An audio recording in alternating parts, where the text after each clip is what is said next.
Chapter 21 शादी की हलचल और एक नई सुबह। दोस्तों, अब तक आपने सुना कि आराध्या और उसके हुकुम साहब राजवीर की शादी की तैयारियां शुरू हो चुकी थीं। सगाई को 1 महीना बीत चुका था और अब रॉयल वेडिंग की रस्में अपने पूरे शबाब पर थीं।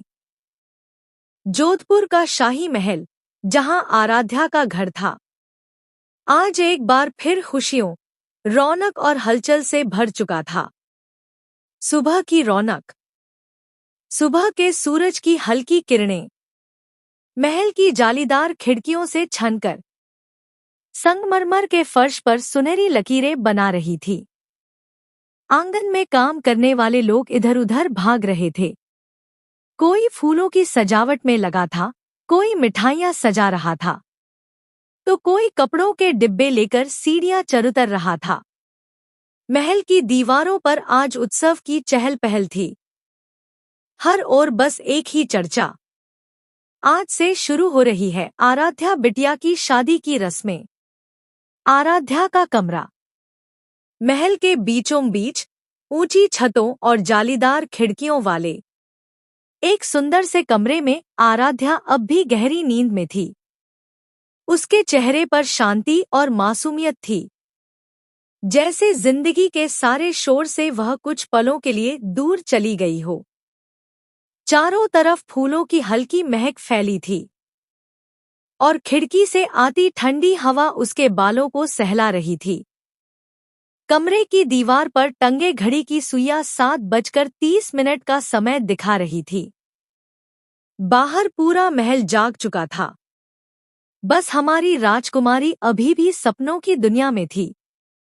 एक प्यारी शरारत। तभी उस कमरे का दरवाजा धीरे धीरे खुलता है और अंदर आती है एक खूबसूरत, नटखट सी लड़की। उसके पैरों में चांदी की पायल बंधी थी, जो उसके हर कदम के साथ छन छन की मधुर आवाज दे रही थी। उसने लाल और भूरे रंग का राजस्थानी लहंगा पहना था। गले में मोतियों का हार, माथे पर बिंदी और हाथों में चूड़ियां झनक रही थी। वह मुस्कुराती हुई चुपके चुपके आगे बढ़ती है, बिल्कुल किसी परी की तरह। धीरे से बिस्तर के पास पहुंचती है। आराध्या को देखती है, जो अब भी सोई हुई थी।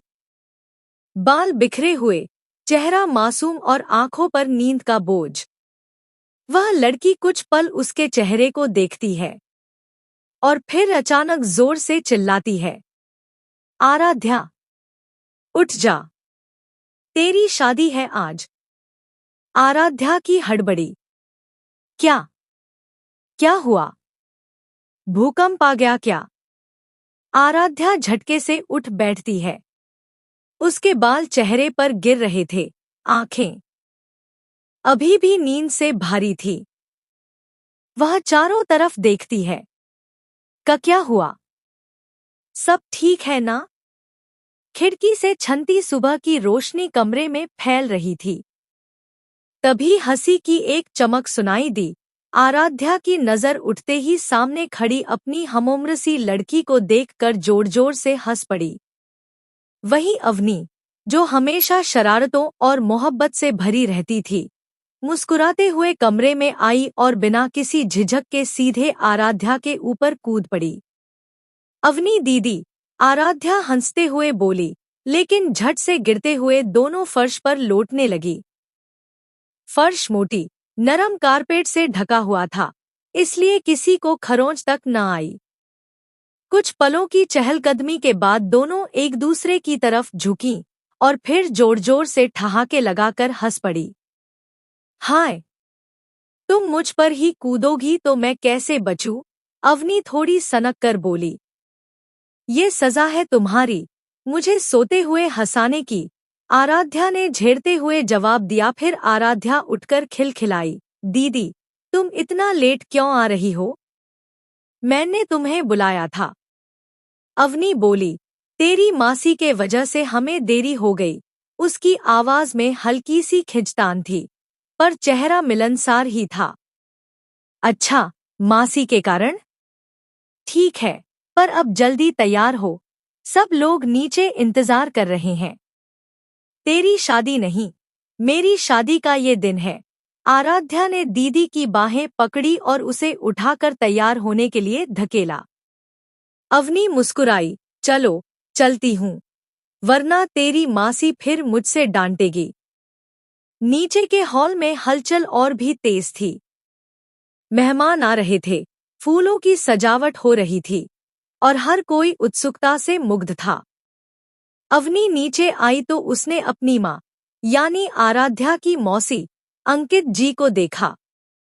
अंकित जी ने कड़क पर प्यार भरी आवाज में कहा, अवनी, मेरी गुड़िया, आराध्या को परेशान तो नहीं कर दिया?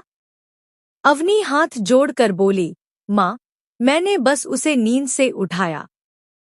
अंकित जी ने हंसकर आंखों से प्यार भरी नजर दी और बोली, मैं सब समझता हूँ, तूने किस तरीके से उठाया होगा। किचन की तरफ कविता भाभी का कदम था। वह आई और मुस्कुराते हुए पूछ बैठी, आने में कोई दिक्कत तो नहीं हुई? अंकित जी ने जवाब दिया, नहीं, कुछ दिक्कत नहीं हो रही। कविता ने हल्की मस्ती में टोक कर कहा, अगर आप और देर से आते तो आराध्या तो नाराज बहुत ज्यादा हो जाती। ठीक उसी समय कमलेश जी कमरे में आए। उनके चेहरे पर हल्की गंभीरता और उसी के साथ मुस्कान भी थी। उन्होंने सभी को देखा और बोले, आज से रस्में शुरू हो रही हैं, सब कुछ व्यवस्थित चल रहा है ना? अंकित जी ने विनम्रता से कहा, जीजा, चिंता मत कीजिए, सब इंतजाम हो गया है। वीरेंद्र भी आते हैं, हाथ में कुछ कागज लिए, और कहते हैं, भैया, मेहमानों का ठहराव और व्यवस्था मैंने देख ली है, कोई कमी नहीं रहेगी। कमलेश ने भाई का कंधा थपथपाया और कहा, ठीक है बेटा, तुम्हें देखकर मन तसल्ली हुई। बातों के बीच अवनी अपने जगह से उठती है और फिर कमलेश जी के बाजू में बैठ जाती है और फिर कहती है कि आपको इतनी जल्दी क्या थी चाचा सा आराध्या की शादी करने की? कमलेश जी ने प्यार से कहा कि बेटा, शादी का रिश्ता सामने से आया था और राजवीर एक बहुत ही अच्छा लड़का था, तो मैं शादी के लिए मना नहीं कर पाया। फिर अभी ने कहा कि वैसे चाचा साहू, मैंने आपको बहुत याद किया। कमलेश ने अपने हाथ से उसका सिर सहलाते हुए कहा, हमें भी बहुत याद आई थी बेटा, आज घर में खूब रौनक होगी। भीड़ भाड़ के बीच सबने एक दूसरे का अभिवादन किया, बाय दी और आशीर्वाद। कविता ने वीर को देखा और हंसकर कहा, वीर, हाथ धो और खाना खा लो, आज लंबा दिन है। वीर ने शरारती सी मुद्रा में कहा, हाँ मम्मी, अभी आता हूँ, और झट से अपने कमरे की तरफ भागा। आराध्या ने देखा, सब कुछ जैसे बेहद प्राकृतिक और गर्मजोशी से भरा हुआ था। परिवार, मस्ती, थोड़ी सी शरारत और बहुत सा प्यार। उसने गहरी सांस ली और मन ही मन कहा, आज का दिन मेरे लिए खास होगा। फिर सभी एक साथ नरमी से बातों में लग गए। पुरानी यादों की बातें, आने वाले मेहमानों के नाम और छोटी छोटी तैयारियों की सूची। वीरेंद्र ने बड़े आत्मविश्वास से कहा, भैया, आज सब सही रहेगा, कोई कमी नहीं निकलने दूंगा। कमलेश ने उत्तर में केवल इतना कहा, ठीक है बेटा, बस यही उम्मीद है। और ऐसे ही परिवार की हंसी ठिठोली और प्यार के बीच शादी की उस सुबह ने अपना स्वर बदल लिया, हल्की घनघनाती तैयारियों से लेकर उन अनकहे उत्साह तक जो अब सबके होठों पर था। दोस्तों, मिलते हैं नेक्स्ट चैप्टर में हुकुम सर के जुनून के। चैप्टर 22, हल्दी से पहले की सुबह। दोस्तों, अब तक आपने सुना कि आराध्या की बहन अवनी और उसकी मौसी अंकिता जी जोधपुर आ चुकी थी। अब आगे सुनिए कहानी में क्या होता है। सुबह की सुनहरी किरणें महल के झरोकों से छनकर भीतर आ रही थी। चारों तरफ शादी की तैयारियों की हलचल थी। हर कोई अपने अपने काम में व्यस्त था। कहीं फूलों की सजावट हो रही थी, तो कहीं हल्दी की रस्म के लिए हल्दी घोली जा रही थी। इसी बीच आराध्या अपने कमरे से तैयार होकर नीचे आती है। उसने हल्के पीले और गुलाबी रंग का सूट पहना था, बाल खुले थे और चेहरे पर एक प्यारी सी मुस्कान थी। जैसे ही वह नीचे आती है, उसकी कविता जी उसे देखकर खुश हो जाती है। कविता जी कहती हैं, अरे मेरी लाडो, तू तो बिल्कुल चांद की तरह खिल गई है। लगता है आज पूरा महल तेरे नाम हो गया। आराध्या मुस्कुराती है और उनकी गोद में सिर रख देती है। आपको देखकर तो दिल को सुकून मिल जाता है। इतने में अंकिता जी भी पास आकर बैठ जाती हैं। उनके चेहरे पर भावनाओं की एक लहर दौड़ जाती है। वे हल्की सी हंसी के साथ कहती हैं, जीजा सा, पता ही नहीं चला कि हमारी बिटिया इतनी बड़ी हो गई। अब इसकी शादी भी होने जा रही है। उनकी आंखें भर आती हैं। कमलेश जी पास बैठे थे। वे मुस्कुराकर कहते हैं, हाँ अंकिता, हमें भी यकीन नहीं होता कि समय कितनी जल्दी निकल गया। हमारी आराध्या अब किसी की दुल्हन बनने जा रही है। थोड़ी देर को सन्नाटा छा जाता है। हवा में पुरानी यादों की नमी तैरने लगती है। फिर अंकिता जी की आंखों से आंसू रुलक पड़ते हैं। वह अपनी बहन आराध्या की मां को याद करती हैं, जो अब इस दुनिया में नहीं थी। उनकी आवाज थोड़ी भारी हो जाती है। जीजा सा, अगर हमारी बहन आज होती तो वो सबसे ज्यादा खुश होती। अपनी बेटी को दुल्हन के रूप में देखकर तो उनकी आंखें चमक उठती। कमलेश जी भी गहरी सांस लेते हैं।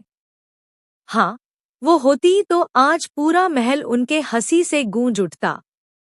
माहौल थोड़ा भावुक हो जाता है। फिर अंकिता जी खुद को संभालती हैं, मुस्कान लाकर कहती हैं, चलो अब ये सब बातें छोड़ो। आज खुशी का दिन है। हमारी बिटिया की शादी है। चलिए भाभी साहब, बहुत सारा काम बाकी है। हल्दी की रस्म आज ही तो है ना।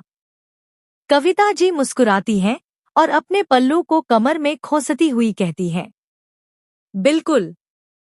चलिए, आज घर को आराध्या की हंसी से सजा देना है। दोनों हंसते हुए रसोई की ओर बढ़ जाती हैं, जहां औरतें हल्दी घोल रही थी, मिठाइयां बन रही थी और ढोलक पर गीतों की आवाजें गूंजने लगी थी।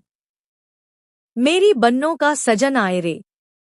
आराध्या वहीं खड़ी सबको देखती है। उसकी आंखें चमक उठती हैं। कैसे कुछ पल पहले सबकी आंखों में आंसू थे और अब वही आंखें मुस्कुराहट से भरी थी। वो सोचती है, शादी सच में सिर्फ दो लोगों का मिलन नहीं, बल्कि पूरे परिवार की खुशी का उत्सव है। वो हल्के कदमों से ऊपर अपने कमरे की तरफ बढ़ती है। पीछे से अवनी की आवाज आती है, अरे रुक जा आराध्या, मैं भी चलती हूँ, चलना, साथ में ब्रेकफास्ट करते हैं। आराध्या मुड़कर मुस्कुराती है, चलो दीदी, वैसे भी आज बहुत बातें करनी हैं। दोनों बहनें हंसती हुई सीढ़ियां चढ़ती हैं और पीछे बजती ढोलक की थापों के बीच घर फिर से रौनक से भर उठता है।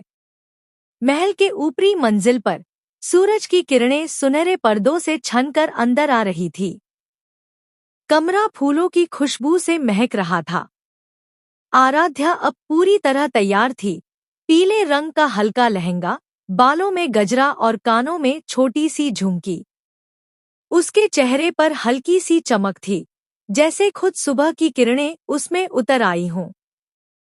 तभी कमरे का दरवाजा धीरे से खुलता है। तो हमारी दुल्हन तैयार हो गई?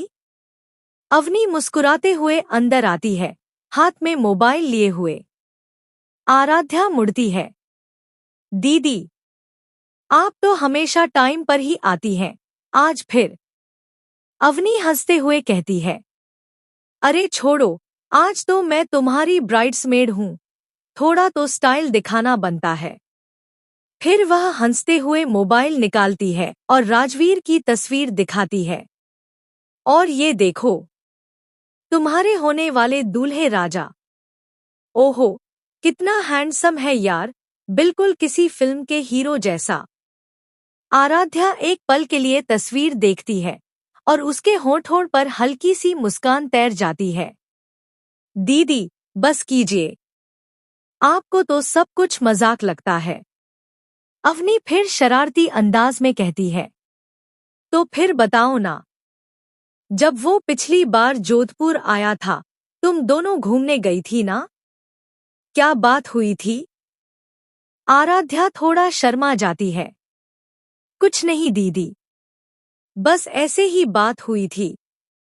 ऐसे ही, अवनी उसकी आंखों में झांकते हुए कहती है। देखो आराध्या, झूठ मत बोलो। जरूर कुछ तो हुआ होगा। उसने तुम्हारा हाथ तो नहीं पकड़ा? आराध्या तुरंत शर्म से मुंह नीचे कर लेती है। दीदी, आप भी ना कमाल करती हैं। वो ऐसे नहीं हैं। बहुत अलग हैं। उन्हें ये सब बातें पसंद नहीं हैं। वो बहुत सुलझे हुए हैं और मुझे बच्चों की तरह ट्रीट करते हैं। उसके शब्दों में एक हल्की सी उदासी उतर आती है। अवनी हंसते हुए उसके पास बैठती है और उसके कंधे पर हाथ रखती है। अरे पगली, कुछ लड़के ऐसे होते हैं जो अपनी नजरों से भी इज्जत जताते हैं। शायद वो खुद को रोकते होंगे। सोचते होंगे कि अगर इस प्यारी सी गुड़िया का हाथ पकड़ लिया तो दिल यहीं रह जाएगा। आराध्या शर्मा कर मुस्कुराती है। दीदी, बस कीजिए ना। अवनी हंसते हुए उसे गुदगुदी करती है। नहीं बताओगी तो गुदगुदी करूंगी। दोनों बहनें जोर से हंस पड़ती हैं। कमरे में उनकी खिलखिलाहट गूंज उठती है। उनके बीच वही पुराना रिश्ता, मस्ती, शरारत और बेहिसाब प्यार। दूसरी तरफ उदयपुर में हमारे हीरो राजवीर राठौर का घर। राजवीर का महल भी आज रोशनियों से जगमगा रहा था।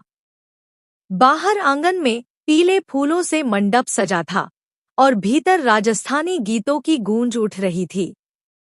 हल्दी लगाओ रे बन्ना को। राजवीर सफेद कुर्ते में एक चौकी पर बैठा था। चारों तरफ उसकी दादी, बुआ और बहनें घेर कर बैठी थी। सबके हाथों में हल्दी थी और उसके चेहरे पर अब हल्दी का पीला रंग चढ़ चुका था। उसकी बहन आकांक्षा मस्ती में कहती है। भैया सा मैं कैसी लग रही हूँ? राजवीर हंस देता है। तू बहुत ही प्यारी लग रही है छोटी। दादी चांदनी जी मुस्कुराकर आकांक्षा को डांटने का नाटक करती हैं। अरे बेटा, अब बस कर, लड़के का चेहरा पहचान में नहीं आ रहा, क्योंकि आकांक्षा ने अपने भैया के पूरे चेहरे में हल्दी लगा दिया था। पर हमारी आकांक्षा कहाँ मानने वाली थी। उसने तो पूरे चेहरे पर हल्दी लगा दी। सारे रिश्तेदार खिलखिला उठे। राजवीर के पापा भी दूर से मुस्कुराते हुए बोले। बस, अब हमारा बनना तैयार है। धीरे धीरे राजवीर की हल्दी की रस्म पूरी हुई। घर में गीत, हंसी और खुशियों की लहर दौड़ गई। वहीं जोधपुर में आराध्या की हल्दी भी शुरू हो चुकी थी। कविता जी, अवनी, मौसी अंकिता सब उसके इर्द गिर्द बैठे थे। ढोलक पर गीत बज रहे थे। मेहंदी रंग लाई रे, बन्नी सजन आए रे। आराध्या पीले जोड़े में बैठी थी। गालों पर हल्दी लग रही थी और उसकी मुस्कान में एक अलग सी चमक थी, मासूमियत और शर्म का सुंदर मेल। सारा महल जैसे खुशियों से नहा उठा था। दोनों घरों में एक साथ हल्दी की रस्में पूरी हो गईं। एक जोधपुर में हमारी प्यारी आराध्या और दूसरी तरफ उदयपुर में हमारे हुकुमसा राजवीर राठौर। दोस्तों, इस तरह हल्दी की रस्में पूरी हुईं। दोनों परिवारों के बीच बस एक कदम और रह गया था, शादी का पवित्र बंधन। अब देखना यह है कि जब आराध्या और राजवीर पहली बार शादी के मंडप में मिलेंगे तो क्या उनकी नजरों में वही अपनापन, वही जादू चमकेगा। बने रहिए हुकुमसा का जुनून। के अगले चैप्टर के साथ, जहां शुरू होगी उनके जीवन की सबसे खूबसूरत और भावनाओं से भरी शादी की रात। चैप्टर 23, मेहंदी की रात, हुकुम साका जुनू। दोस्तों, अब तक आपने सुना कि हमारे हीरो और हीरोइन की हल्दी की रस्म बहुत धूमधाम से पूरी हुई थी। अब कहानी आगे बढ़ती है। आज की शाम है मेहंदी की रस्मों की, खुशियों और रंगों से भरी हुई। शाम का सुहाना वक्त था। पूरा महल रोशनी से जगमगा रहा था। हर तरफ हरियाली सी छाई हुई थी। आज आराध्या ने हल्के हरे रंग की साड़ी पहनी थी, जिसमें गोल्डन बॉर्डर चमक रहा था। उसने अपने बालों को खुला रखा था और माथे पर हल्की सी बिंदी उसके चेहरे को और भी निखार रही थी। आज आराध्या को अवनी ने खुद तैयार किया था, किसी पार्लर से नहीं, बल्कि अपने प्यार और हुनर से। अवनी का भी ग्रीन आउटफिट बेहद प्यारा लग रहा था। दोनों बहनें जैसे दो परी सी लग रही थी। अवनी धीरे धीरे आराध्या को नीचे ले आती है। पूरा हॉल मेहमानों से भरा हुआ था। हर किसी ने हरे रंग के कपड़े पहने थे और बैकग्राउंड में हल्की राजस्थानी म्यूजिक बज रही थी। मंच के बीच में एक खूबसूरत कुर्सी सजाई गई थी, जहां दुल्हन आराध्या को बैठाया गया। मेहंदी आर्टिस्ट आईं और उसके हाथों पर डिजाइन बनाना शुरू किया। हर स्ट्रोक में एक कहानी थी, हर लाइन में एक ख्वाब। तभी लाइट्स हल्की होती हैं और स्पॉटलाइट एकदम से अवनी पर जाती है। अवनी मुस्कुराते हुए डांस शुरू करती है। उसकी अदाओं और हंसी ने पूरे हॉल को जादू से भर दिया था। हर कोई तालियों से गूंज उसकी अदाओं और हंसी ने पूरे हॉल को जादू से भर दिया था। हर कोई तालियों से गूंज उठा। वो रात एकदम फिल्मी लग रही थी, जैसे कोई राजस्थानी फेरी टेल चल रही हो। उधर उदयपुर में भी राजवीर राठौर के घर मेहंदी की रस्म शुरू हो चुकी थी। राजवीर को खुद मेहंदी लगाने का शौक नहीं था, पर उसने अपनी दुल्हन का नाम आराध्या अपने हाथ पर लिखवा लिया था। वो बस उसी नाम को देखकर मुस्कुराता रहा। वो मुस्कान सच्चे प्यार की थी। सामने उसके भाई और बहन डांस कर रहे थे। दादी चांदनी जी उन्हें प्यार से देख रही थी और पूरा घर खुशियों में डूबा हुआ था। यह मेहंदी की रस्म एक रॉयल फंक्शन जैसा लग रहा था, जहां हर चेहरे पर मुस्कान थी, सिवाय एक के। तभी हॉल के दरवाजे खुलते हैं और अंदर एंट्री होती है मीरा की। हाँ दोस्तों, वही मीरा जिसका जिक्र मैंने आपको पहले एपिसोड में किया था। वह हल्के गुलाबी रंग की साड़ी में थी, गले में मोतियों की माला, चेहरे पर सादगी और आंखों में गहराई। वो बहुत एलिगेंट लग रही थी। मीरा सीधी बढ़ती है अमरवीर राठौर के पास। माफ कीजिए दादाजी, थोड़ा लेट हो गया। अमरवीर जी मुस्कुराकर कहते हैं, कोई बात नहीं बेटा, हमें पता है कुछ जरूरी काम होगा। और प्यार से उसके बालों को सहलाते हैं। मीरा धीरे धीरे सबसे मिलती है, राजवीर के मम्मी पापा से, फिर आकांक्षा से गले लगती है। पर जब वो चांदनी जी के पैर छूने झुकती है, तो चांदनी जी अपने पैर हटा लेती हैं और नाराज होकर चली जाती हैं। मीरा वहीं झुककर रुक जाती है। उसके चेहरे पर हल्का सा दर्द उतर आता है। राजवीर ये सब देख लेता है। वो पास आता है और मीरा के कंधे पर हाथ रखकर कहता है, मेरे दोस्त की शादी है और तू डांस नहीं करेगी? मीरा हल्की मुस्कान के साथ कहती है, क्यों नहीं करूंगी, जरूर करूंगी। और फिर वह डांस फ्लोर पर चली जाती है। उसकी आंखों में दर्द था, पर उस दर्द के पीछे सच्चा प्यार भी था। वो मुस्कुराते हुए डांस करती है, पर हर स्टेप में दिल का एक टुकड़ा छिपा था। रात धीरे धीरे खत्म होने लगी थी। राजवीर की मेहंदी पूरी हो चुकी थी। मेहमान भी धीरे धीरे चले गए थे। राजवीर ने मीरा से कहा, कुछ खा ले पहले, मैं तेरे लिए कुछ लेकर आता हूं। वो मुस्कुराती है, सिर हिलाती है और बाहर गार्डन की तरफ चली जाती है। चांदनी रात थी। मीरा आसमान की तरफ देखकर कहती है, अगर मैं उसकी औलाद ना होती तो आज मैं उसकी पत्नी होती। आवाज में टूटन थी। आंसू गालों पर ढुलक गए। तभी पीछे से आवाज आती है, मीरा, तू यहाँ है? मैंने कहा था ना अंदर रुकने के लिए। राजवीर पास आता है, उसके कंधे को पकड़ता है और गुस्से में उसका हाथ उठता है, पर वो खुद को रोक लेता है। राजवीर धीमे स्वर में कहता है, तुझे शर्म नहीं आती अपनी माँ के बारे में ऐसी बातें करते हुए? अगर मैं तुझसे प्यार करता तो मुझे फर्क नहीं पड़ता कि तू कौन है, कहाँ से है। मुझे बस इतना पता है कि मैं तुझे समझता हूँ। मीरा आंसू पोंछते हुए कहती है, मैं तुमसे बहुत प्यार करती हूँ राजवीर, पर शायद किस्मत ने हमें साथ नहीं लिखा। राजवीर कुछ नहीं कहता, बस उसे गले लगा लेता है और सोचता है, काश वो आगे बढ़ जाए, वरना ये मोहब्बत उसे तोड़ देगी। थोड़ी देर बाद जब मीरा सो जाती है, राजवीर धीरे से उसे कमरे में सुला देता है और खुद बाहर आता है। आसमान की तरफ देखता है और उसे बस आराध्या का चेहरा नजर आता है। वो मुस्कुराकर कहता है, प्यार होने में एक पल भी नहीं लगता और मुझे तुमसे प्यार हो गया है आराध्या। अब मेरे दिल में सिर्फ तुम हो, सदा के लिए।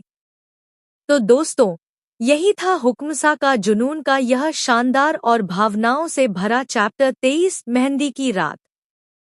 क्या आपको लगता है कि मीरा और राजवीर की कहानी यहीं खत्म हो जाएगी या अब शुरू होगा कुछ नया मोड़? जानने के लिए बने रहिए मेरे साथ। हुक्मसा का जुनून। और अगर आपको ये एपिसोड पसंद आया हो तो लाइक, शेयर और सब्सक्राइब जरूर कीजिए मेरे चैनल को। मिलते हैं अगले धमाकेदार चैप्टर में। चैप्टर 25 शादी का दिन, हुक्मसा का जुनून। दोस्तों, अब तक आपने सुना कि राजवीर और आराध्या की मेहंदी की रस्म कितनी खूबसूरत रही। अब कहानी पहुंच गई है उस मुकाम पर जहां दो दिल एक होने वाले हैं। आज का दिन है शादी का दिन। सुबह सुबह महल में बहुत हलचल थी। हर तरफ तैयारियों की आवाजें, फूलों की खुशबू और लोगों की हंसी गूंज रही थी। आज आराध्या और राजवीर की शादी थी। दोनों परिवारों ने तय किया था कि शादी किसी प्राइवेट रॉयल पैलेस में होगी, ताकि जोधपुर से उदयपुर आने जाने में किसी को तकलीफ न हो। इसलिए लड़के और लड़की वाले दोनों ही एक ही पैलेस में अलग अलग विंग्स में ठहरे हुए थे। सुबह सुबह रिश्तेदार निकल चुके थे। कुछ तो मेहंदी के बाद ही निकल गए थे ताकि पहले से तैयारी कर सकें। आराध्या की मासी और मौसी पहले ही वहां पहुंच चुकी थी। राजवीर के मम्मी पापा भी सुबह सुबह रवाना हो गए थे। आराध्या अपने कमरे में तैयार बैठी थी। उसने हल्का गुलाबी सूट पहन रखा था और खिड़की से बाहर महल के बगीचे को देख रही थी। वो मन ही मन बहुत कुछ सोच रही थी। दिल में हल्की बेचैनी थी और साथ ही अनजानी सी खुशी भी। वो धीरे धीरे उठती है और अपनी माँ की तस्वीर के पास जाती है। तस्वीर को दोनों हाथों से पकड़ती है और प्यार से कहती है, माँ, आज वो दिन आ गया जो तूने मेरे लिए हमेशा मांगा था, जिसे तूने मेरे हमसफर के रूप में चुना था। आज मैं उसी से शादी करने जा रही हूँ। राजवीर मेरे लिए सबसे अच्छा है माँ, क्योंकि उसे तूने चुना था।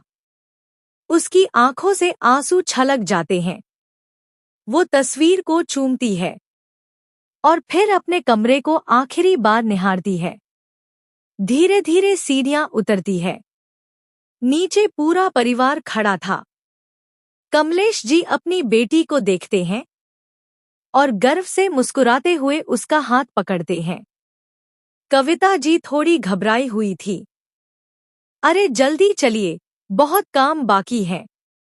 अंकित जी हंसते हुए कहते हैं। सब हो जाएगा, बस तुम टेंशन मत लो। सभी लोग कार में बैठते हैं और पैलेस की ओर रवाना हो जाते हैं। सूरज की पहली किरणें महल की दीवारों पर चमक रही थी। 1 घंटे बाद सब पैलेस पहुंच जाते हैं और वहां पहले से ही राजवीर का परिवार मौजूद था। कविता जी और अंकित जी मिलकर सारी तैयारियों में लग जाते हैं। कमलेश जी को मंडप की सजावट देखनी थी, तो उन्होंने अवनी को कहा, तू आराध्या के साथ रहना, उसे अकेला मत छोड़ना। शादी के दिन दुल्हन को कभी अकेला नहीं छोड़ा जाता। अवनी सिर हिलाकर आराध्या को लेकर रूम में चली जाती है। आराध्या थोड़ी थकी हुई थी, तो अवनी उसे सोने के लिए कहती है। दीदी, थोड़ी देर आराम कर लो, फिर पूरे दिन रस्में होंगी। आराध्या मुस्कुराती है और आंखें बंद कर लेती है। अवनी दरवाजे पर बैठकर सब संभाल रही थी। दूसरी तरफ से राजवीर अपने रूम में बैठे लैपटॉप पर कुछ काम निपटा रहे थे। तभी अचानक कोई पीछे से आकर उसे गले लगाता है। राजवीर झटके से उठता है और हंसते हुए कहता है, गौरव, तू आखिर आया भी तो कब? गौरव मुस्कुराता हुआ कहता है, यार, दुबई में पापा की तबीयत खराब हो गई थी, वरना मैं तुझे अकेला छोड़ ही नहीं सकता था। राजवीर, अच्छा, अब तेरे पापा ठीक तो है? गौरव कहता है, हाँ, सब ठीक है अब। और फिर गौरव कहता है, मैंने तुझे भाभी का फोटो मांगा था, तूने सेंड ही नहीं किया मुझे।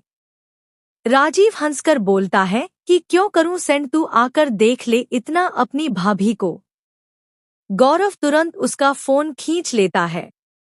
अब दिखाना यार, तेरी दुल्हन कैसी है। राजवीर उसे रोकता नहीं। वो मुस्कुराकर पीछे हट जाता है। गौरव फोटो खोलता है और जैसे ही देखता है, वो रुक जाता है। यार, भाभी तो एकदम परी है। इतनी सादगी, इतना ग्रेस। मुझे नहीं लगता वो किसी खड़ूस इंसान के साथ रह पाएंगी। राजवीर हंसकर कहता है, अबे मैं इतना भी खड़ूस नहीं हूं। और दोनों दोस्त हंसते हुए एक दूसरे पर तकिए फेंकने लगते हैं। थोड़ी देर बाद गौरव गंभीर होकर पूछता है, राजवीर, मीरा कैसी है अब? राजवीर कुछ पल चुप रहता है, फिर गहरी सांस लेते हुए कहता है, मीरा को मैंने सब सच बता दिया था। मैं उसे धोखे में नहीं रखना चाहता था। जिस पल मैंने आराध्या को देखा, मुझे लगा बस यही वो है जिसके साथ मैं जिंदगी गुजार सकता हूं। मीरा से मैं 1 साल रहा, पर कभी वो जुड़ाव महसूस नहीं हुआ। गौरव सिर हिलाता है। तूने सही किया दोस्त। प्यार जबरदस्ती नहीं होता। शायद मीरा की जिंदगी में कोई और लिखा था, और तेरी तकदीर में आराध्या। दोनों मुस्कुराते हैं और माहौल फिर हल्का हो जाता है। इधर आराध्या भी उठ चुकी थी। रूम में अब 4-5 मेकअप आर्टिस्ट थे, जो उसे शादी के लिए तैयार कर रहे थे। धीरे धीरे उसके बालों में फूल सज रहे थे, गहने चमक रहे थे और उसकी आंखों में एक चमक थी। दूसरी ओर राजवीर भी शेरवानी पहनकर तैयार हो रहा था। पंडित जी ने समय बताया, शाम 7 बजे का मुहूर्त है। राजवीर मंडप में बैठ चुका था। उसकी आंखें बस एक दिशा में लगी थी। जहां से उसकी दुल्हन आने वाली थी। उधर आराध्या अब पूरी तरह तैयार थी। राजस्थानी लाल लहंगे में, गोल्डन जेवर और चेहरे पर हल्की शर्माई मुस्कान। कविता जी और अंकित मौसी उसकी आंखों को देख रही थी। दोनों की आंखें नम थी। अंकित जी बोली, बिटिया, तू बिल्कुल अपनी माँ जैसी लग रही है। आज वो होती तो कितना गर्व महसूस करती। आराध्या अपने आंसू रोकने की कोशिश करती है और मुस्कुराकर अपनी मासी के आंसू पोंछ देती है। मासी, प्लीज मत रोइए, आज तो खुशियों का दिन है। अवनी पास आती है और मजाक में कहती है, अरे पहली बार देख रही हूँ कि दुल्हन सबको रन के लिए चुप कर रही है, और जबकि दुल्हन रो रही ही नहीं है। अब बस भी करो आप सब, अगर आराध्या रोहित तो उसका सारा मेकअप खराब हो जाएगा। और सब एक साथ हंस पड़ते हैं। तभी दरवाजे पर नौकर आता है। मालकिन, पंडित जी बुला रहे हैं, दुल्हन को नीचे ले आइए। कविता जी सिर हिलाती हैं और आराध्या का हाथ पकड़ लेती हैं। अंकित जी और मासी दोनों उसका लहंगा संभालती हैं और तीनों धीरे धीरे सीढ़ियां उतरते हैं। हर कदम पर आराध्या का दिल जोर से धड़क रहा था। हर धड़कन कह रही थी कि अब उसकी जिंदगी बदलने वाली है।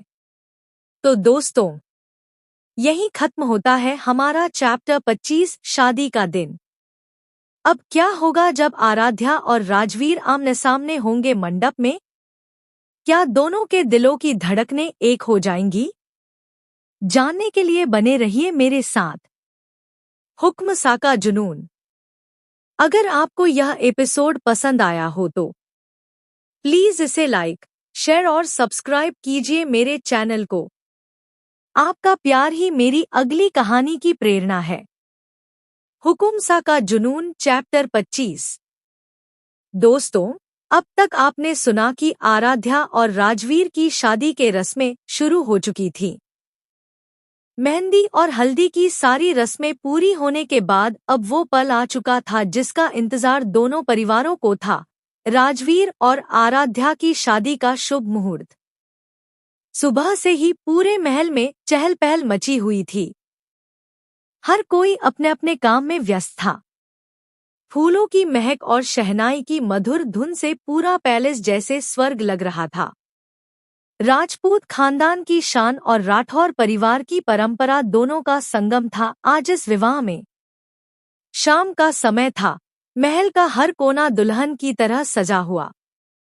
बाहर हजारों दिए जल रहे थे और अंदर मंच पर अग्नि प्रज्वलित हो चुकी थी। पंडित जी ने मंत्रोच्चार शुरू कर दिया था। राजवीर मंडप में बैठ चुका था। शेरवानी में बेहद आकर्षक लग रहा था, मगर उसके मन में बस एक ही ख्याल था, आराध्या कब आएगी। पंडित जी ने कहा, दुल्हन को बुलाया जाए।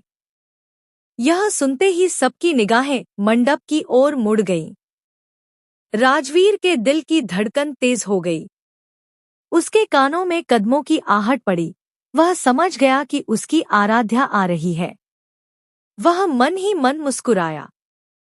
वो जानता था कि अगर उसने नजर उठाई तो खुद को रोक नहीं पाएगा, इसलिए उसने अपनी नजरें जमीन पर ही रखीं। पर उसका दिल, वो तो बस उसी की ओर भागा जा रहा था। धीरे धीरे पर्दा उठा और आराध्या आई। लाल और सुनहरे रंग के भारी राजस्थानी लहंगे में, माथे पर झिलमिलाते मांगटीके के साथ, गोल्डन ज्वेलरी में सजी हुई, जैसे किसी रानी का पुनर्जन्म हुआ हो। हर नजर उस पर ठहर गई। पर राजवीर ने जैसे ही तिरछी नजर डाली, उसका दिल धड़क उठा। उसके हाथ हल्के से कांप रहे थे। राजवीर ने मन ही मन कहा, मत डर आराध्या, मैं हूं ना। पंडित जी बोले, दूल्हा अपना दायां हाथ आगे करे। राजवीर ने आगे किया। फिर कहा गया, दुल्हन अपना हाथ दूल्हे के हाथ पर रखे। आराध्या ने धीरे से अपने कांपते हुए हाथ राजवीर के हाथ पर रख दिए। दोनों के हाथों में हल्दी, फूल और चावल रखे गए। मंत्र गूंजने लगे। ओम स्वाहा। दोनों के हाथों का स्पर्श जैसे एक नई कहानी की शुरुआत थी। राजवीर को आराध्या के हाथों की ठंडक महसूस हुई और आराध्या को उसकी हथेलियों की गर्माहट। कुछ देर बाद 7 फेरे शुरू हुए। 4 फेरे तक राजवीर आगे रहा और आखिरी 3 फेरों में आराध्या। दोनों ने एक दूसरे के संग फेरे लिए। हर फेरे के साथ एक वचन, हर वचन के साथ एक वादा, सुख दुख में साथ निभाने का, हर जन्म में एक दूसरे के होने का। पंडित जी बोले, अब दूल्हा दुल्हन की मांग में सिंदूर भरे। राजवीर ने हल्के हाथों से आराध्या की मांग भरी, फिर मंगलसूत्र पहनाया और पूरा मंडप शुभ विवाह के नारों से गूंज उठा। विवाह संपन्न हुआ। अब दोनों परिवारों ने आशीर्वाद देना शुरू किया। पहले दादी माँ चांदनी जी, फिर माता पिता, फिर बाकी रिश्तेदार। राजवीर और आराध्या ने एक एक कर सबके पैर छुए। जब दोनों कमलेश जी के पास पहुंचे तो उनके चेहरे पर खुशी और गर्व दोनों थे। उन्होंने अपनी बेटी को गले लगाया और कहा, आज तूने मेरी जिंदगी की सबसे बड़ी जिम्मेदारी पूरी कर दी। आराध्या की आंखें भर आईं, पर उसने मुस्कुराकर अपने आंसू छुपा लिए। उसी वक्त वीरेंद्र जी के पास एक फोन आया। उन्होंने कॉल उठाई और कुछ सुना। उनका चेहरा एकदम सख्त हो गया। वो जल्दी से कमलेश जी के पास गए और धीरे से बोले, भाई साहब, एक बुरी खबर है। ज्ञान की मां का देहांत हो गया है और ज्ञान को ये भी पता चल गया है कि आज आराध्या की शादी है। वो महल के बाहर आ चुका है। गार्ड्स ने उसे रोका हुआ है, पर वो जबरदस्ती अंदर आने की कोशिश कर रहा है। कमलेश जी एक पल को स्तब्ध रह गए। फिर उन्होंने गहरी सांस ली और कहा, वीरेंद्र, किसी भी हालत में उसे अंदर मत आने देना। आज मेरी बेटी का शुभ दिन है। मैं नहीं चाहता कि उसकी जिंदगी में कोई साया भी पड़े। वीरेंद्र जी ने सिर झुकाकर कहा, जैसा आप कहें भाई साहब। उधर मंच पर सब कुछ सामान्य चल रहा था। कोई नहीं जानता था कि बाहर एक तूफान खड़ा है। राजवीर और आराध्या एक दूसरे के पास बैठे थे। दोनों के चेहरों पर मुस्कान थी। पर आने वाला वक्त क्या फिर से उनके बीते अतीत को जगा देगा? दोस्तों, क्या ज्ञान का लौटना इस कहानी में नया तूफान लाएगा? क्या आराध्या और राजवीर की शादी के बाद भी उनका अतीत उनका पीछा छोड़ेगा? जानने के लिए सुनते रहिए हुकुम सा का जुनून का अगला धमाकेदार एपिसोड। हेलो दोस्तों, आशा है कि आपको यह स्टोरी जरूर पसंद आई होगी। अगर आपको हुकुम सा का जुनून की यह कहानी अच्छी लगी हो तो प्लीज अपना प्यार दिखाने के लिए मेरे चैनल को सब्सक्राइब करें, वीडियो को लाइक करें और अपने दोस्तों के साथ शेयर करना बिल्कुल न भूलें।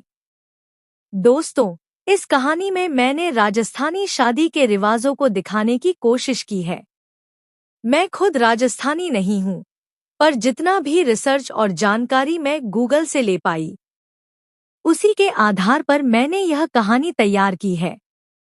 अगर इसमें कोई गलती रह गई हो तो कृपया उसे मन पर न लें, क्योंकि मेरा मकसद किसी की भावनाओं को ठेस पहुंचाना नहीं, बल्कि बस एक खूबसूरत कहानी सुनाना है। तो दोस्तों, आगे की कहानी और भी ज्यादा धमाकेदार होने वाली है। देखते रहिए हुकुम सा का जुनून का अगला रोमांटिक और इमोशनल एपिसोड। मिलते हैं नेक्स्ट चैप्टर में, जो बहुत जल्द आने वाला है। तब तक के लिए खुश रहिए, मुस्कुराते रहिए और कहानी से जुड़े रहिए।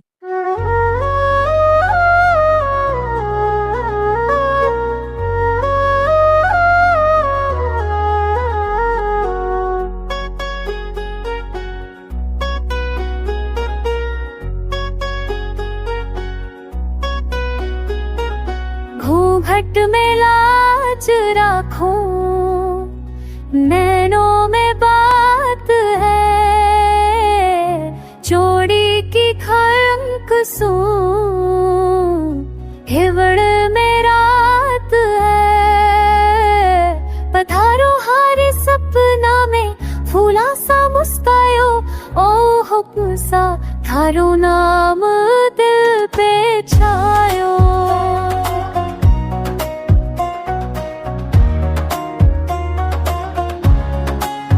हुक्म सहारो दिल ले गयो, बिन बता के चले गयो।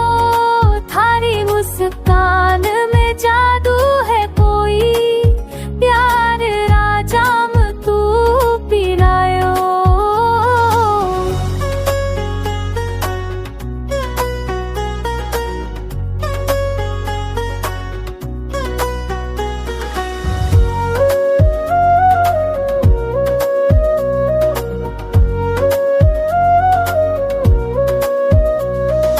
पायलोरी रुंझुन सुन के थम जावे पवन, थारो छुवो लागे मोहे जैसे सावन रा फुहार। चंद मारी चांदनी तू, मैं रात री रानी, मिल जावे दो दिल थारो हारो प्रेम कहानी।